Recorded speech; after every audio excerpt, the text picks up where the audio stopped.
Selamat sejahtera. Saya Divya Sri dan Nur Hayati. Kami akan membentangkan tentang audit forensik dan pengubahan wang haram. Pertama sekali, definisi audit forensik. Audit forensik ini merupakan penerapan kaedah dan teknik saintifik untuk penyiasatan jenayah.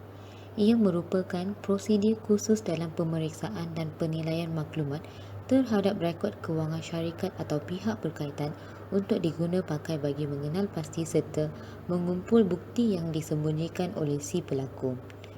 Laporan forensik boleh dikemukakan sebagai bukti di perbicaraan Mahkamah Undang-Undang bagi mendakwa atas penipuan, penyelewengan dan isu hal kewangan yang lain.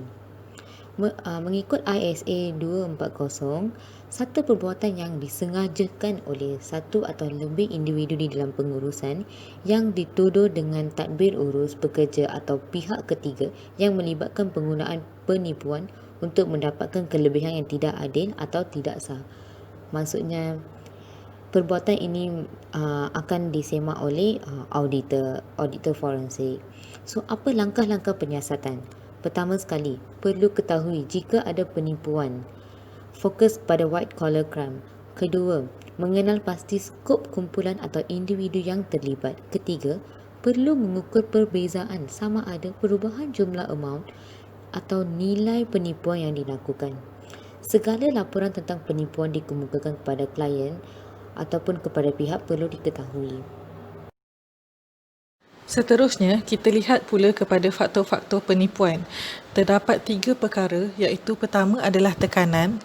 Tekanan dari segi majikan dan pengurus yang menyuruh pekerja melakukan salah nyataan ataupun penipuan terhadap dokumen syarikat. Kedua adalah peluang.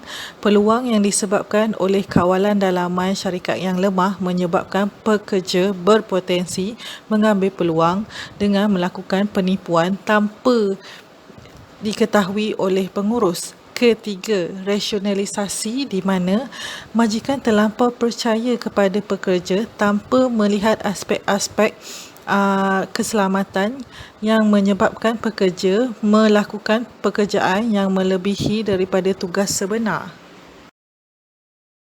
Seterusnya, apakah dikategorikan di bawah penipuan ataupun dikenal sebagai fraud? Pertama sekali, rasuah. Rasuah ini diwujud apabila berlakunya konflik berkepentingan di mana mengambil rasuah untuk kepentingan diri sendiri. Selain itu, sogokan bagi mendapat kepentingan dan pemerasan. Selain itu, penyelewengan aset, which means asset misappropriation, kecurian tunai syarikat. Contohnya, seseorang pekerja itu mempunyai pelbagai jawatan. Mungkin dialah merupakan sumber antara sumber manusia, human resource, ataupun dialah yang menguruskan jualan, dia juga menguruskan perakaunan. Di situ dia mempunyai peluang untuk membuat kecurian tunai daripada syarikatnya. Selain itu, pengeluaran palsu tanpa rekod. Dia merupakan seorang yang membuat penjualan di syarikat. Di situ dia mempunyai peluang untuk membuat pengeluaran palsu juga, kerana dialah yang mengendalikan semua jawatan di sebuah syarikat yang kecil. Selain itu, penipuan inventory. Contohnya mungkin inventory itu pengeluarannya hanya satu tetapi merekod sebagai 3. Mungkin baki inventory yang tidak ditunjukkan dalam buku itu mungkin dijual oleh pekerja tersebut untuk mengaut keuntungan kepada diri sendiri. Selain itu, penyalahgunaan aset syarikat. Seterusnya, penipuan dalam penyata kewangan syarikat, di mana pemalsuan rekod perakaunan yang disengajakan.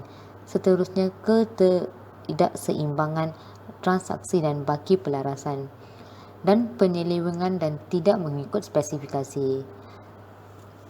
Seterusnya, ada juga mempunyai pengubahan wang haram, which means money laundering.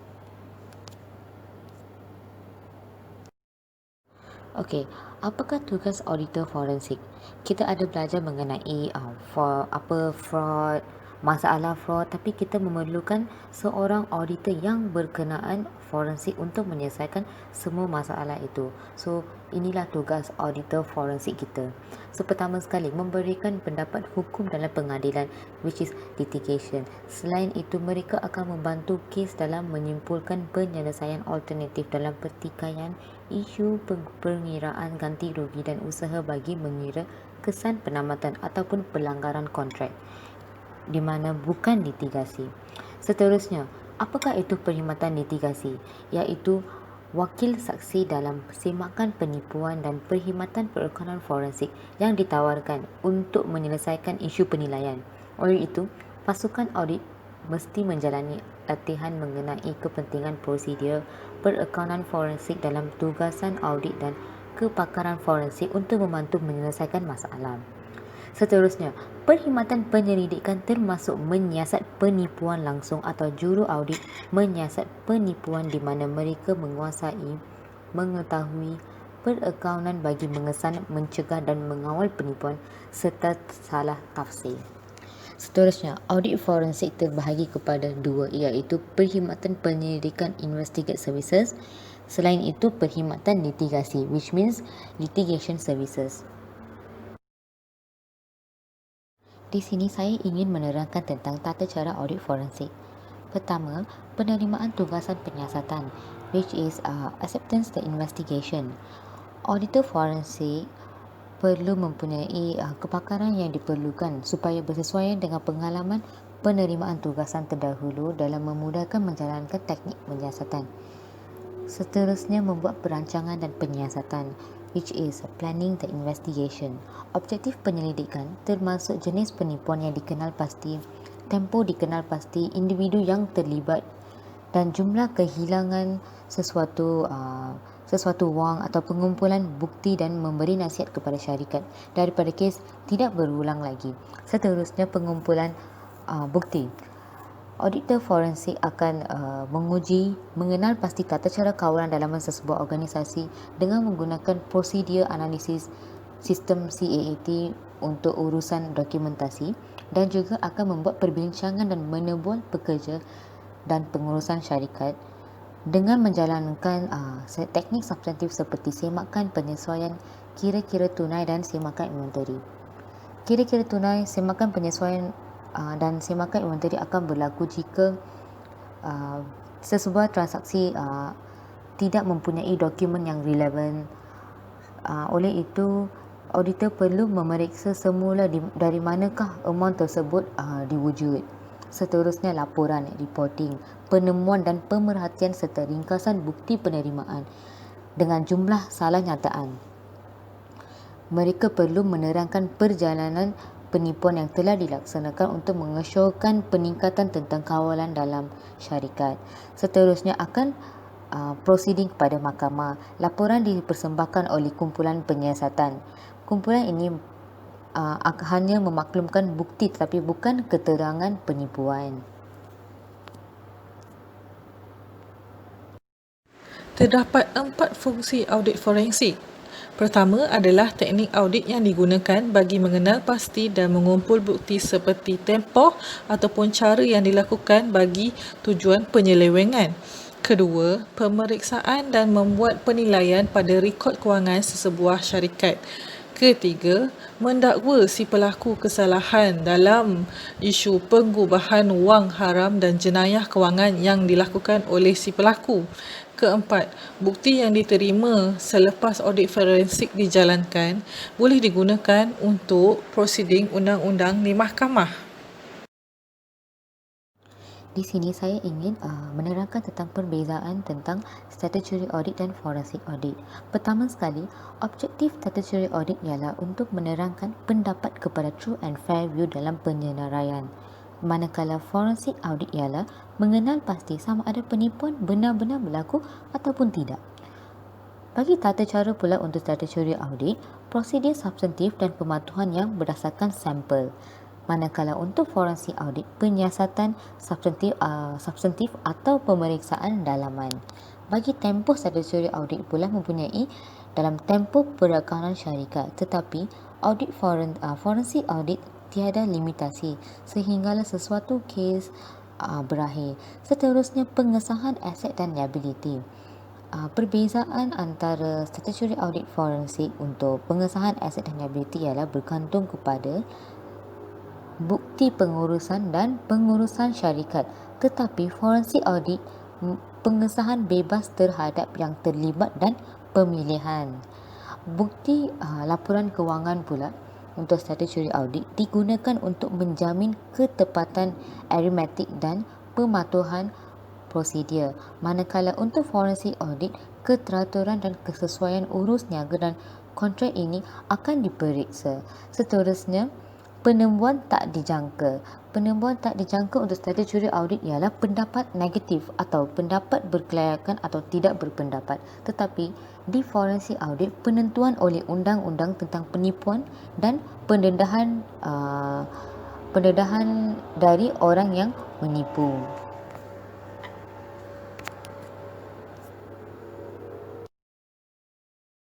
Seterusnya, kita lihat pada definisi pengubahan wang haram, di mana pengubahan wang haram dimaksudkan kepada pencucian wang berkenaan dengan amalan si pelaku dalam urus niaga kewangan tertentu bagi menyembunyikan identiti, sumber pendapatan dan tujuan kendalian wang yang merupakan operasi utama ekonomi yang tersembunyi. Pengubahan wang haram juga adalah proses di mana sejumlah wang yang diperolehi oleh si pelaku dalam kegiatan yang tidak bermoral seperti pengedaran dadah, aktiviti pengganasan, kejahatan keseriusan yang lain yang ditukarkan kepada sumber yang sah. Proses yang digunakan untuk menyembunyikan sumber wang atau aset yang berasal daripada kegiatan jenayah. Kelakuan ataupun tindakan yang telah dirancang keseluruhannya ataupun sebahagian bagi menyembunyikan atau menyamarkan sifat, lokasi, sumber, pemilikan ataupun kawalan wang, ataupun aset-aset itu boleh ditukarkan menjadi mata wang. Dan terakhir sekali adalah kaedah yang digunakan oleh penjenayah untuk menyembunyikan dan menyamarkan asal usulnya wang tersebut yang mereka hasilkan daripada hasil penipuan mereka. Terdapat 4 objektif pengubahan wang haram. Pertama adalah memahami maksud pengubahan wang haram, di mana pengubahan itu dihasilkan dari segi faktor ataupun keadaan yang bagaimana. Kedua, contoh pengubahan wang haram di mana pertukaran wang haram daripada hasil aktiviti jenayah. Ketiga, proses pengubahan wang haram di mana keadaan duit itu dibawa masuk ke dalam syarikat. Dan keempat, implikasi audit terhadap wang pengubahan haram di mana salah satu faktor lain adalah menjadi modal kepada syarikat berkenaan. Okey, kita lihat pada 4 sumber kewangan secara haram, iaitu pertama adalah penjualan barang terlarang di mana terdapat aktiviti pengedaran dadah, penyelewengan dana awam, penyeludupan senjata dan bahan berbahaya. Kedua adalah pemerasan di mana pinjaman yang disediakan yang menjanjikan mudah untuk diluluskan tetapi mengenakan kadar bunga yang tinggi. Ketiga adalah rasuah ataupun sokongan yang mendapat kelulusan bersyarat bagi mendapat sesuatu untuk jalan yang mudah. Dan terakhir sekali adalah penipuan, iaitu skim penipuan yang cuba menjerat orang awam. Apakah motif pengubahan wang haram? Motif orang yang membuat pengubahan wang haram ialah untuk mengelak dari pendakwaan, untuk meningkatkan modal atau menyembunyikan keuntungan syarikat, di mana mereka mungkin tidak mempunyai hasrat untuk membayar cukai. Oleh itu mereka membuat pengubahan wang haram. Selain itu mereka ingin mengelakkan penyitaan kekayaan terkumpul oleh si pelaku dan juga mengisytihar sumber wang menjadi sah. Seterusnya, kita tengok pula kepada proses pengubahan wang haram, iaitu terdapat 3 proses. Yang pertama adalah penemuan yang merujuk kepada titik awal penemuan dana yang berasal daripada kegiatan jenayah yang audit forensik boleh semak daripada balance sheet ataupun bank statement syarikat. Kedua, pelapisan yang merujuk kepada penciptaan kompleks rangkaian transaksi yang cuba dilakukan bagi menggaburi hubungan antara titik awal dan titik akhir kitaran pencucian wang haram tersebut. Ketiga adalah integrasi yang merujuk kepada pengambilan dana ke ekonomi yang sah untuk pengekstraan akan datang. Maksudnya memasukkan duit dalam akaun bagi menjadikan sesuatu yang sah. Kita sambung pada proses pengubahan wang haram. Terdapat 3 fasa, iaitu fasa pertama, pelupusan wang tunai secara fizikal, iaitu meletakkan hasil aktiviti jenayah sindiket ke bank atau bukan institusi kewangan bagi menyamar asal-usul wang tersebut yang haram dan menjadikan nampak dana tersebut adalah sah. Ini mungkin termasuk perniagaan yang dijalankan secara langsung seperti hotel, pawagam, kasino yang boleh dituntut berniaga secara cash money. Maksudnya aktiviti hariannya hanya melibatkan duit tunai sahaja.